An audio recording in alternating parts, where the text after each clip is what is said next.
السلام عليكم، ازيكم عاملين ايه؟ لسه مكلمك في الفيديو اللي قبل ده عن انسب طريقه للعب الاهلي بالتشكيل اللي انا كاتبه لك ده. ان هو يبدا بالشناوي، داري، بيكهام، العش، هاني، قدامهم حمدي وامام وبن رمضان، وقدام وتريزيجيه ووسام وطاهر.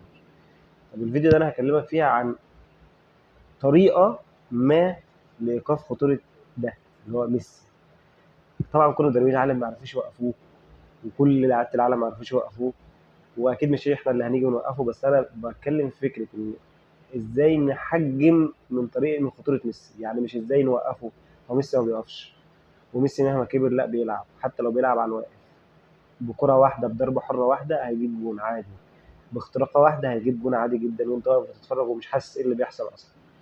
فالطريقه اللي انا هقولها لك دي هي ممكن لو عملناها ان شاء الله وطبقناها بكره صح ممكن نحجم من خطوره ميسي.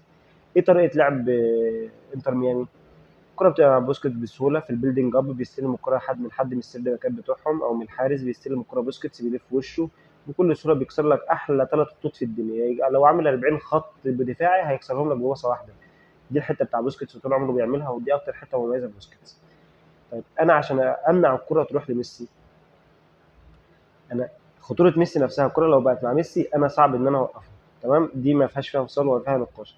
طب انا اعمل ايه عشان اوقف خطورة ميسي؟ امنع الكرة تروح له. طب امنع الكرة مع بوسكيتس، الكرة دلوقتي مع بوسكيتس، امنعه ازاي؟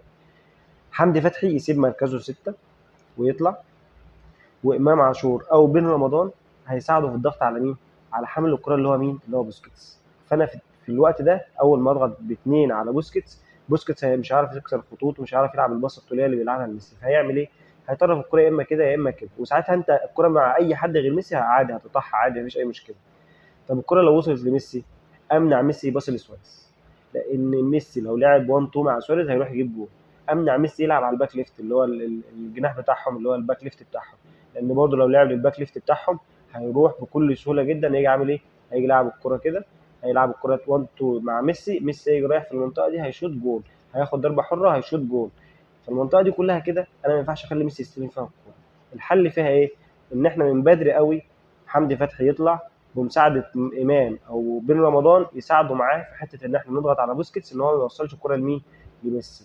ما ينفعش الكره توصل لميسي باي شكل من الاشكال في المنطقه دي خصوصا، يعني في المنطقه دي كده اللي هي الزون 14 زي ما بيسموها، ما ينفعش ميسي يستلم فيها الكوره، لان ميسي لو استلم الكوره في المنطقه دي ثلاث حلول قدامه: يا اما هيلعب 1 2 مع سواريز وهيروح على الجون وهيودي سواريز للجون، يا اما هيلعب مع الباك ليفت بتاعهم 1 2 برده وهيروح وهيشوط على الجون، يا اما هيعمل اي مهاره هنا ويخترق ويروح للجون برده عادي، ميسي مش بيعمل اي حاجه، يا اما هياخد ضربه حره في اسوء الاحوال وهيشوطها وهيجيبها جون برده.